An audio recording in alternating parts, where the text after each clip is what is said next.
Hi everyone, in this video we will be working on this cloud pattern bracelet using size 11-0 Miyuki Delica seed beads.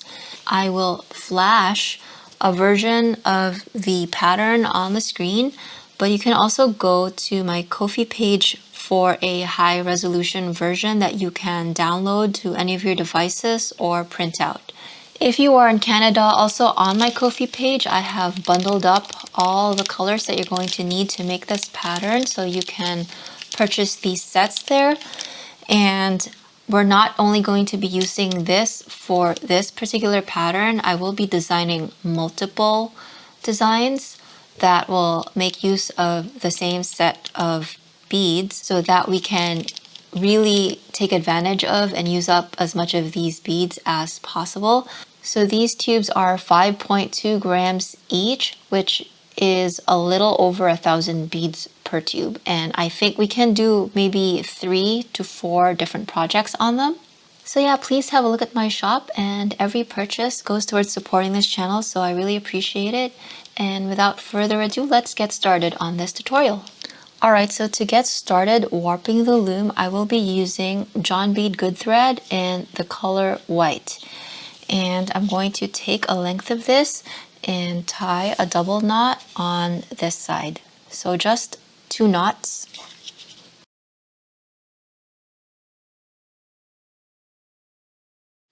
So this pattern is 15 rows of beads across, so I'm going to need 16 warp strands, and I'm going to double the first and the last. So I'm going to put 8 to the left of the center and another 8 to the right of the center, just so that the piece is centered on the loom. So I'm just going to count 8 from the middle. 1, 2, 3, 4, 5, 6, 7, 8, and I'm just going to put my first strand over there. And I'm going to do the same for the bottom. So I'm going to count out 8. 1, 2, 3, 4, 5, 6, 7, 8. So I'm just going to put the end of my strand there. And I'm just going to circle around this way. Loop that around. And I'm just going to put this thread in the same slot as before because I want to double my first strand.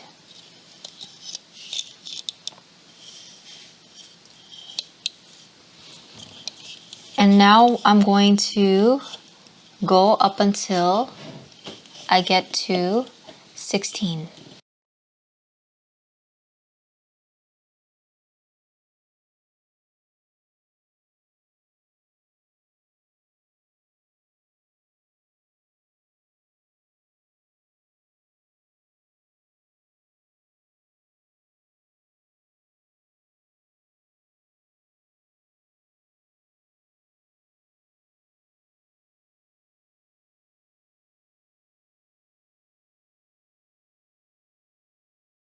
So when I get to the point where I'm having a hard time fitting this giant spool through this space right here to loop it around this bar, then I'm just going to run my spool back and forth to estimate how much thread I'm going to need. So right now I have 1, 2, 3, 4, 5, 6, 7. So I'm going to need another 9 to get to 16. So I'm going to run this back and forth. So this is going to be 8. And I'm going to run it like this. I'm going to go 9. And then from here, I'm going to run it 10. And I'm just going to go back and forth and go up till I reach about 16-ish. 11, 12, 13, 14, 15, 16, and then I'm doubling my last strand, so I have to do another one, 17, and just a little bit of extra afterwards because it's better to have a little extra than not to have enough. And from there, I'm just going to cut. So now I have all this extra thread, so I'm just going to keep going with how many more warps I'm going to need.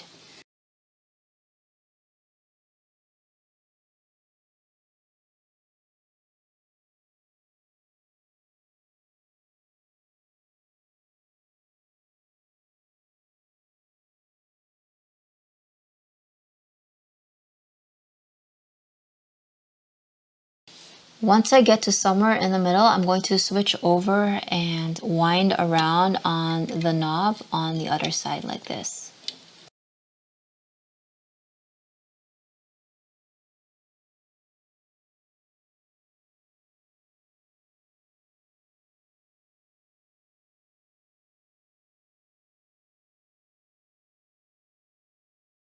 So now I'm at 16 and I'm going to double this last strand. So to count, 1, 2, 3, 4, 5, 6, 7, 8, 9, 10, 11, 12, 13, 14, 15, and 16. And the last strand is doubled, so this is counted as 1.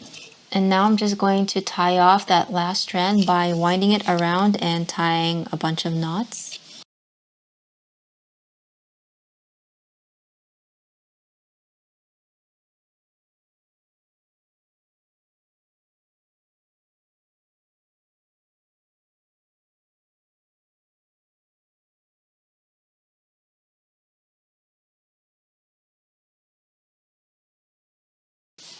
So that should be pretty secure. The next thing I like to do is to give my warp some additional tension. So I'm going to use a thick, strong, cheap sewing needle, not your beading needle, just a standard thick needle. And I'm going to stretch out these threads and shove a Sharpie in there so that I can stretch the threads out and create more tension like this.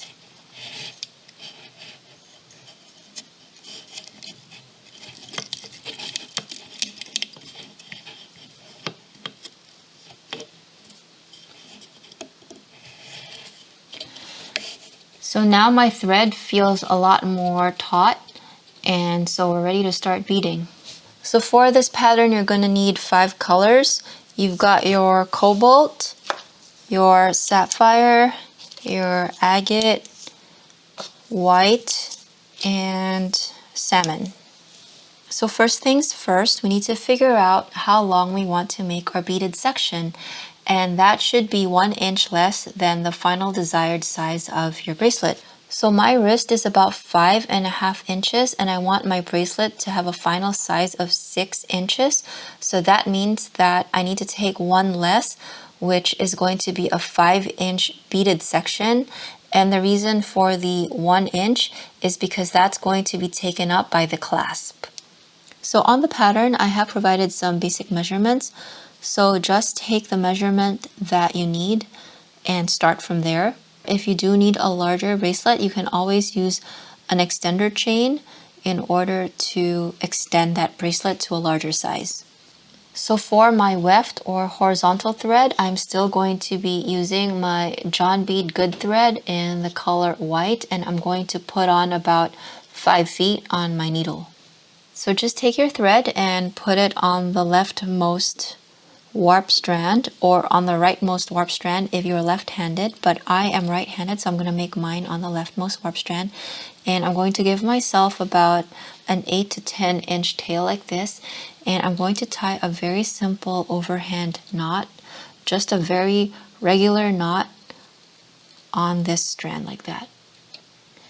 So this is how much I have left. So there's my simple overhead knot right there, and I'm giving myself maybe an 1.5 inches of space between the slots and where I'm going to start beading. And I'm going to put the rest of my thread under all of my vertical strands like this. So I've put that longer thread through a size 10 beading needle, and for the pattern I'm going to be going from left to right, bottom to top, because I am right-handed, but if you are left-handed, then you will be going right to left, bottom to top. So let's just pick up the first row. Alright, so I've just picked up my first row, and your first row is going to be different depending on where on the pattern you're starting, which is dependent on how long you need your beaded section to be. So I've just picked up my first row, and I'm going to slide it all the way to the very end of my thread.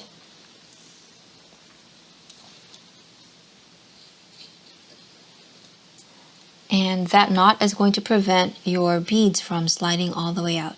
Alright, so when you first slide down the beads, you're going to notice that these delicas are way smaller than the spaces of these slots, and I'll show you how we're going to deal with that later. But for now, I'll show you how to put these beads on. So we're going to go one at a time from right to left, and that way it'll be a lot easier than trying to position all these beads in all of the slots to begin with. So I'll show you what I mean. So I'm just going to put the first bead and push that up with my finger like this. And I'm going to take my size 10 beading needle and I'm going to go over all of the warps and through each of the beads. So go over that warp and through the bead. And then I'm going to do this second bead in this space, go over this warp strand and through the bead. And now I'm going to position the third bead in place and go over the vertical warp strand and through the bead. And so by positioning each bead as I go along like this and putting my needle through the bead in each slot, that's going to hold them in place, and it'll be a lot easier than putting your beads into all of the slots to begin with and then trying to hold them up while also putting your needle through each of the beads. So here we're just doing one at a time, very carefully, and make sure that your needle is going over all of the vertical warp strands like this.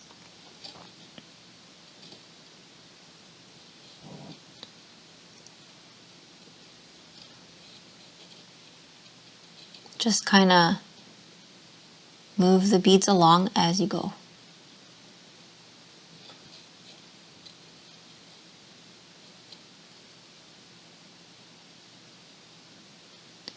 And when you're done putting your needle through all of the beads and over all the warps, you're going to pull your thread across like this. Just pull across.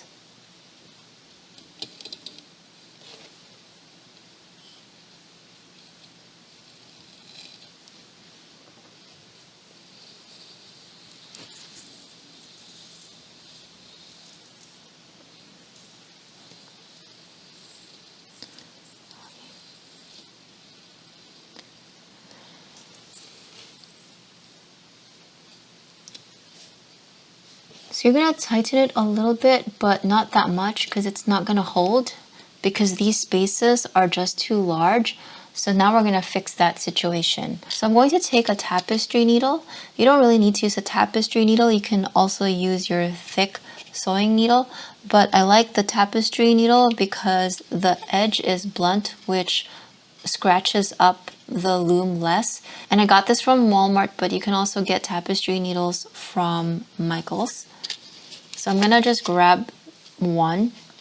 And now to narrow down these spaces, I'm going to consolidate the strands and I'm going to put about 2 in each strand. So the way I'm going to do that is I'm going to lift this warp strand and I'm just going to direct it with my needle into this slot right here. And then I'm going to move this one over like this. And I'm also going to take this next one and I'm going to put that in the same slot. So there's 2 in each slot. And I'm going to move them so that they're all next to each other and there's 2 in one slot. So here's another one. And I'm going to take the second one and put that in the same slot. And I'm going to put this doubled up last warp strand into the one slot. So I'm going to do the same for the other side.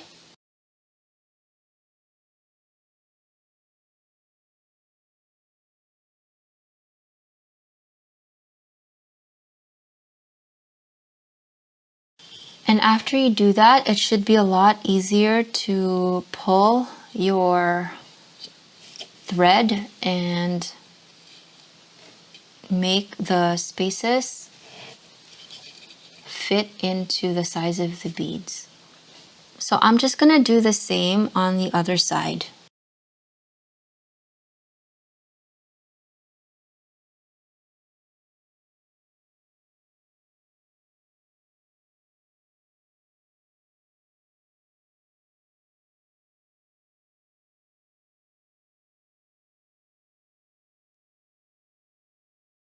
So it's not an exact science. You're just trying to narrow the warp strands down a little bit so that it doesn't feel so strained when you try to pull your horizontal thread to make them fit the beads, like this. So now I'm going to do the second row. So here's my second row, and I'm just going to put a bead in each of the spaces. And once again, when I go back through with my needle, I am trying to go over each of the vertical warp strands as I am going through each of the beads. So it's very important to keep your needle up and go above the warp strands and not pierce your warp strands. So just pull your needle through.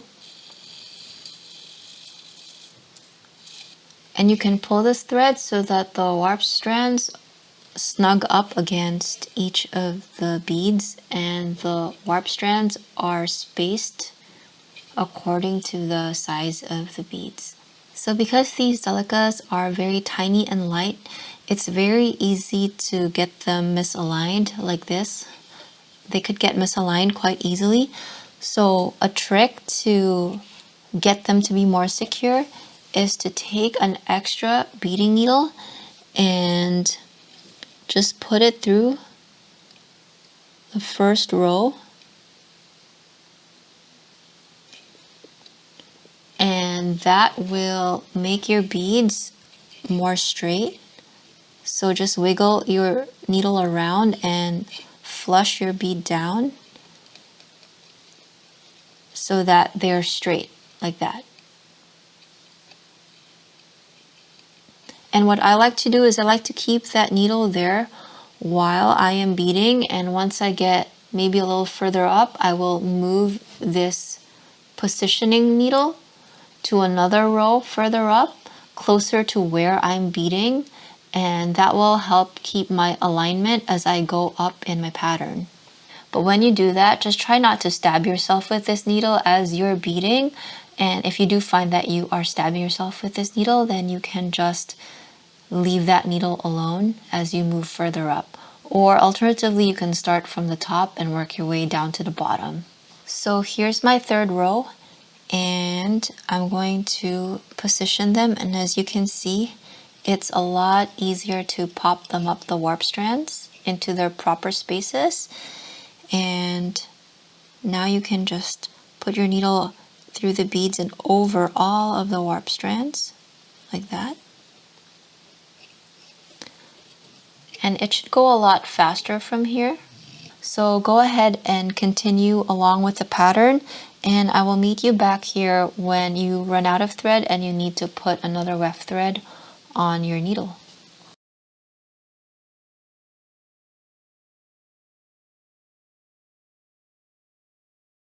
Alright, so I'm about halfway through and I have 6 to 8 inches of thread left.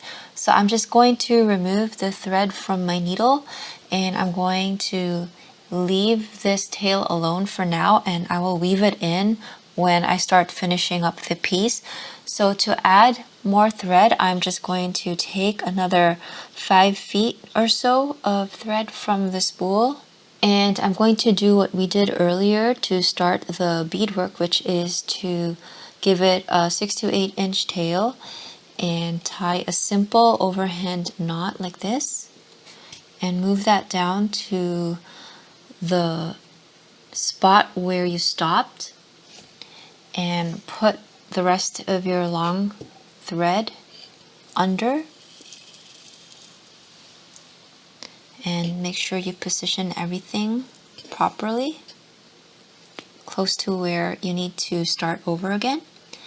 And I would just thread the needle from here and keep working. So here are the beads for this next row, and just like what we did before, I'm just going to pop them up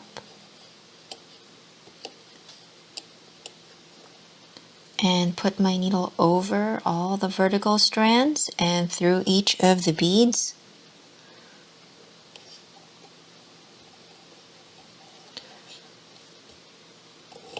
And pull my needle through. So just keep going, and I'll meet you back when you're done with your entire beaded section, and we'll tie off all of the tails.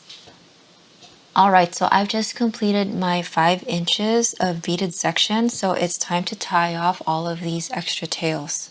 So I'm going to take out this pin that I've been using to align my beads, and I'm going to flip the loom over so that the tail is on the right side because I am right-handed and it's just a lot easier for me to do this if the tail is on the right side. So to tie off, we're basically just going to do what we always do when we tie off, which is to weave our tail in a zigzag manner and make some circles and loops and a couple of knots.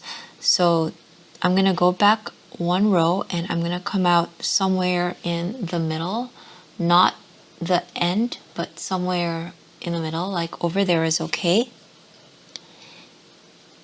And I'm going to go up and draw a knot on a thread bridge, which is the upper thread bridge, because in looming we have the thread that's going underneath and another thread going over. So we're just picking up the over thread bridge in between two beads, and I'm going to tie a knot. So I'm just going to pull this through and put my needle through the loop to tie a knot.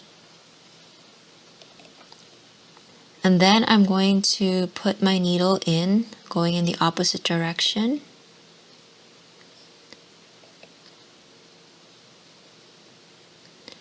And come out somewhere in the middle on the other side, like this.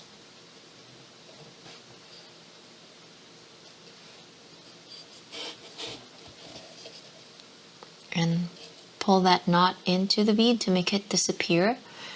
And then I'm going to go up again and pick up a thread bridge, like so. And draw another knot, because I like to make 2 knots. And put my needle through, going in the opposite direction. And come out again somewhere in the middle like this.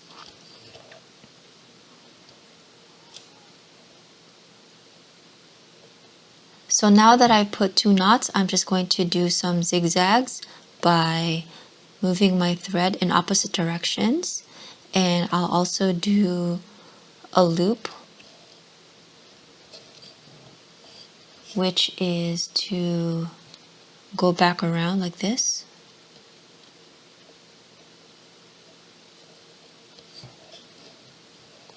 And I might just go back one.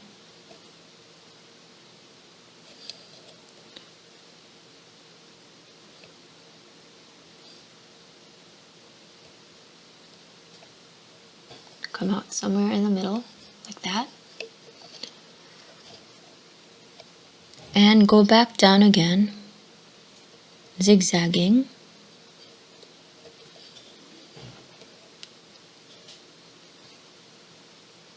And I'm just going to go ahead and put this back in through the last row and come out at the very end, because I know that this last row is going to disappear into the sliding end tube clasp anyway, so it won't matter if that thread is coming out. And I'm going to cut. So now I'm going to tie off these 2 tails over here, as well as this last tail over here, using the same knotting, zigzagging, and looping methods. So for this bottom thread right here, I'm going to do my knots, zigzags, and loops going in this direction. And for this other tail, I'm going to do my knots, zigzags, and loops going in this direction. And that way, I can distribute these 2 threads and I am not filling the same rows of beads with both threads.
So to end this bracelet and get it ready to put into the sliding end tube clasp, the first thing we're going to do is to make a weaving.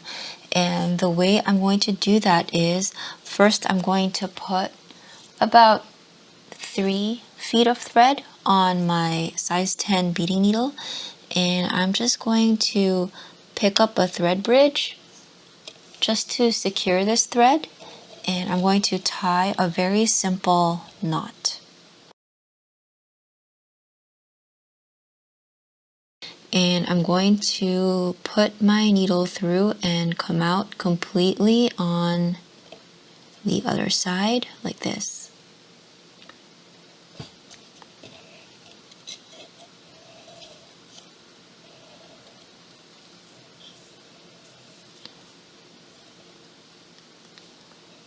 And that knot is probably going to be pulled into the bead once you pull this thread, like that. So to create a weaving, I'm just going to start going under and over on these warp strands. So I'm going to start under and then go over, under, over, under, over, under, over, under, over, under, over, like that. So here's my needle going under and over, alternating between the warp strands. And I'm just going to pull my needle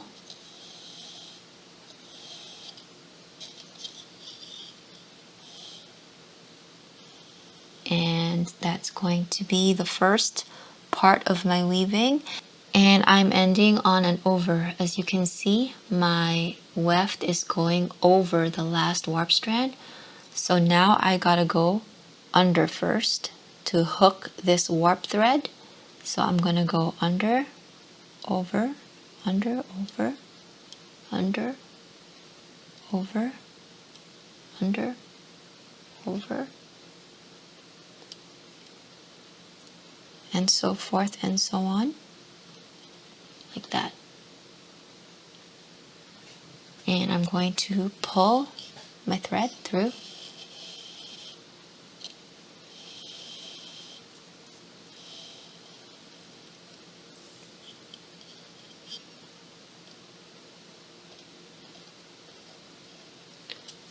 And I'm going to use my pen to shove that thread so that it's flush against the beadwork. And now I'm going to go from left to right, and I'm ending on an under, so I'm going to go over. So we're only going to do this maybe 4 times. So I've already gone once over and once back, so that's 2. And then I'm just going to go one more time over and back. And that way the weaving won't be too thick. Because if it's too thick, we're going to have a hard time putting this last row and everything into the sliding end tube clasp. So we're just going to keep the weaving at a minimum. And the reason why we're going to do the weaving before we knot the warp strands is just so we have a little bit of a buffer between the beads and the knots, so that the beads won't get misaligned while we're knotting.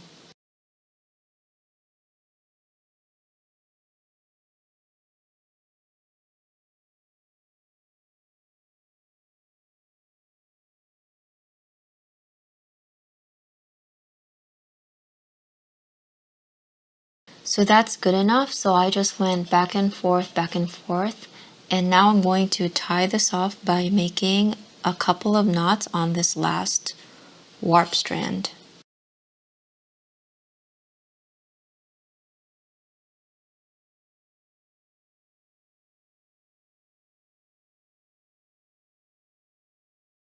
So that's good enough. So I'm going to cut and leave just a tiny bit of tail, and I'm going to do the other side.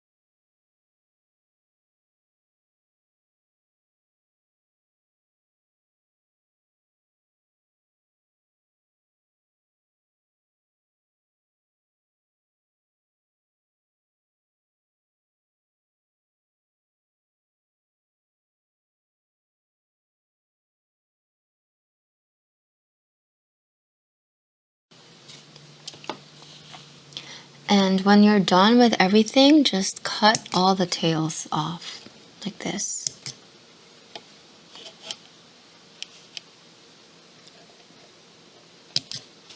Alright, so now we're going to start finishing up. We're going to release the bracelet from the bead loom by first removing the Sharpie. And I'm going to take out the knobs.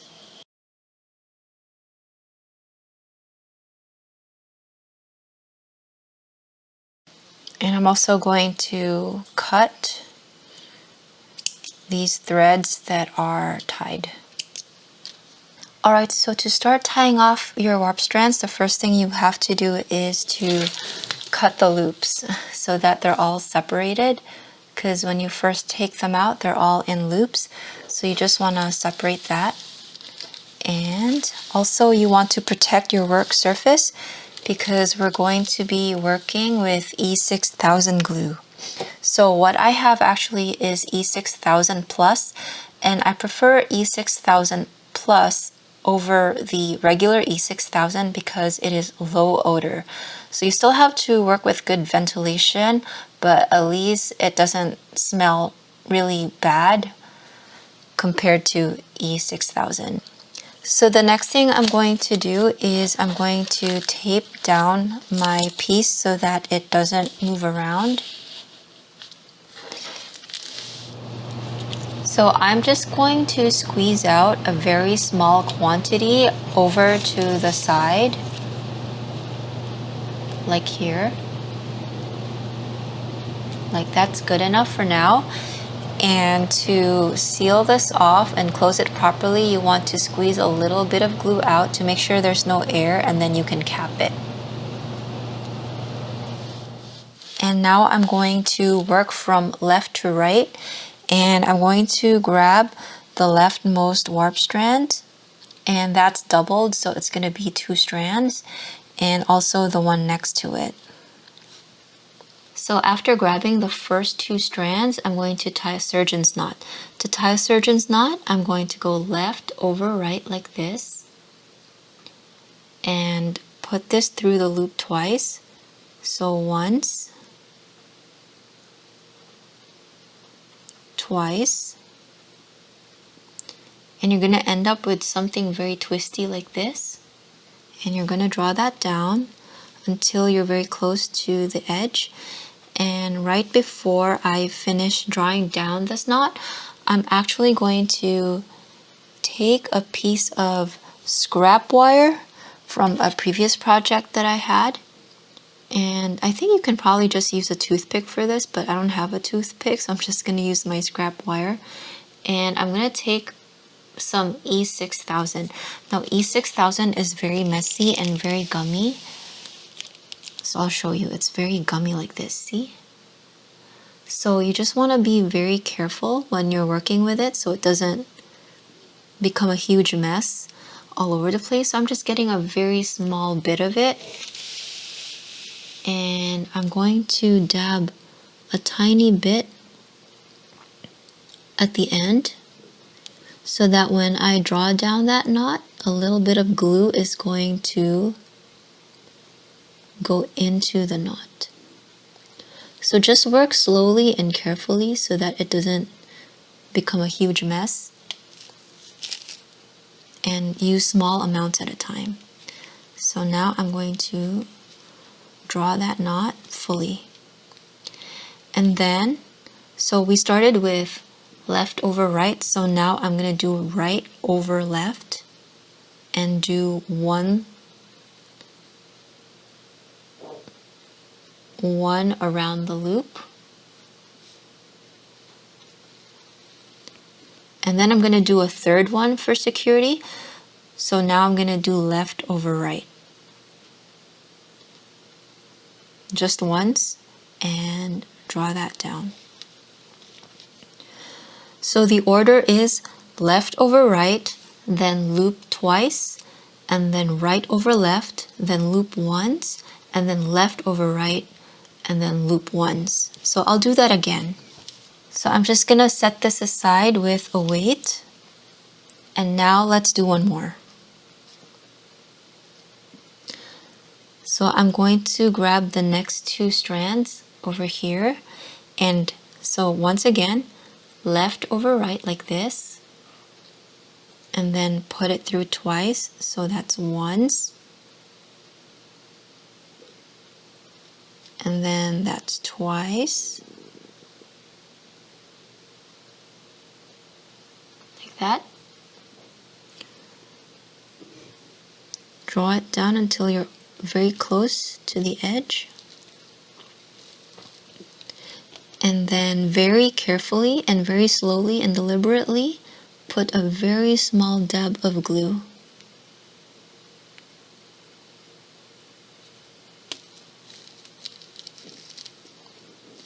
And draw it down fully.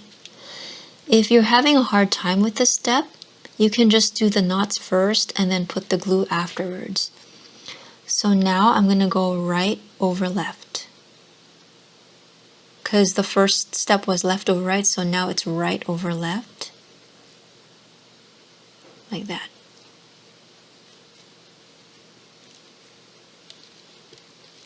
And one last knot, which is left over right, like this. And just once around.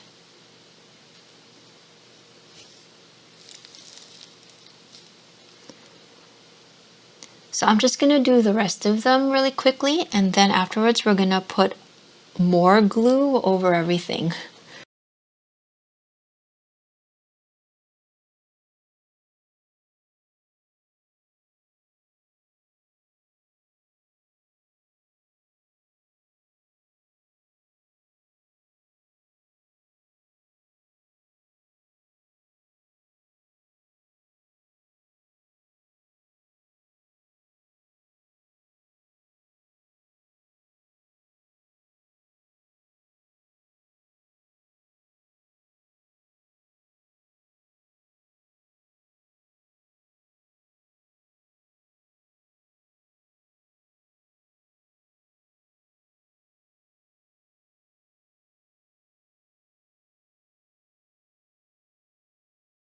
So now I'm going to go nuts and add even more glue over the knots and into the weaving for extra security. So I'm just going to get some fresh glue out, and I'll just put it here to show you what I'm doing. So I'm just going to get a little bit of fresh glue and once again squeeze a little bit out before capping back. I'm going to grab the threads so I can keep them organized, and I'm just going to add more glue to the knots like this. Just cover the knots with glue, and as you can see, I'm getting a little bit into that last row of beads, but that's okay. And I'm also gluing the weaving, or I'm getting glue on the weaving regardless.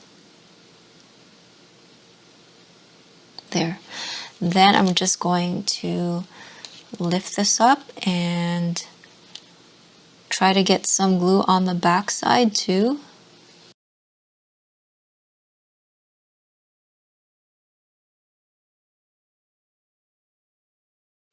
So again, go slow with this, because this is messy. My suggestion is, if you're tired and you feel like rushing, just leave this step for the next day. So after doing all the gluing, I took the masking tape off and took the bracelet out, because I don't want to have a hard time with the glue sticking to all the plastic and trying to get that off. And I'm just going to now make sure you don't lay your bead loom over any of the glue. I'm just going to hang it like this.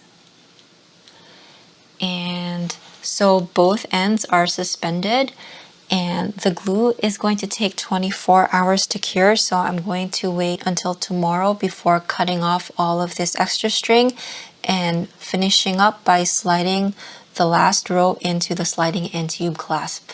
Alright, so I've waited a day for the E6000 PLUS to cure, and now I'm going to cut the excess thread. So hopefully you can see that E6000 PLUS is very gummy and it dries very flexible and has a really rubbery gummy consistency when it's cured. And so it's way stronger than the Aleene's tacky glue, so I like to use it for the more expensive beads. So now I'm going to cut off the excess thread, making sure that I leave a little bit of a tail so that I don't accidentally cut any of my knots. My next step is to take my sliding end tube clasp, and right now it's open on one side 45 degrees, so I just want to open that up a little bit more just so that I would have an easier time to slide the last row of beads in there. I like to add a little bit of E6000 into the sliding end tube clasp for extra security, so I'm just going to put some on my plastic surface.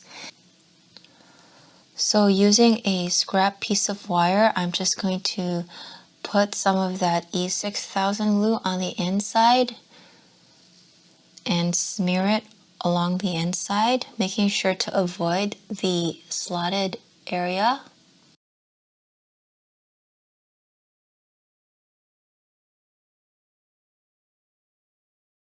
So now I'm going to insert the last row of beads into the sliding end tube clasp very carefully.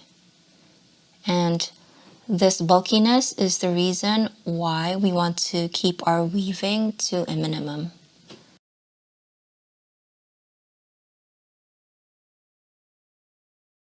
So I'm just using my fingernail to separate out that last row of beads to make it easier to make everything go in.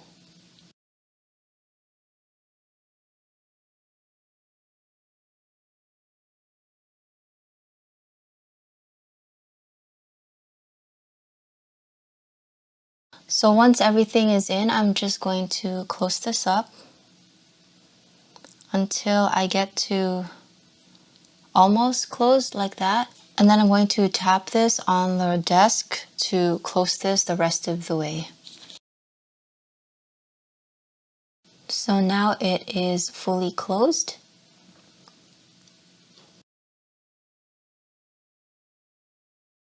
Alright, so to start finishing, I'm going to be using split rings instead of regular jump rings because split rings look like little keychain coils.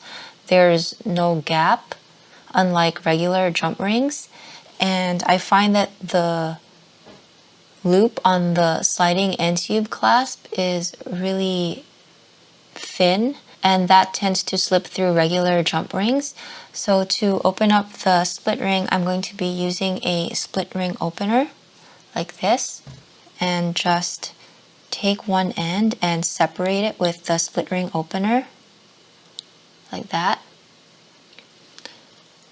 And I'm going to drop down my dangle that I made in advance, and also one side of my bracelet.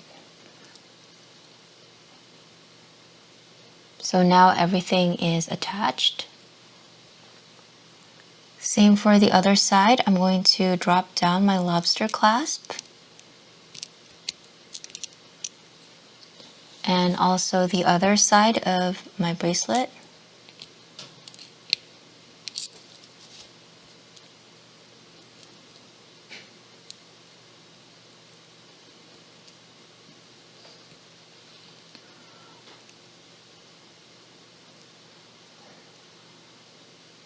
So that is now attached. So here's the final result with the dangles. I really hope that you like it.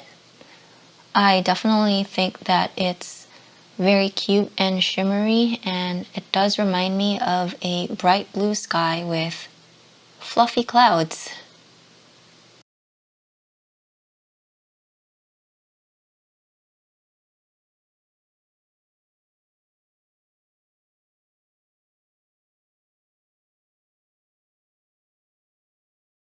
So yeah, thanks again for watching, and if you are interested, I do have these bead sets in my shop, and I would appreciate it if you took a look. And thank you so much, and I'll see you in the next video. Bye!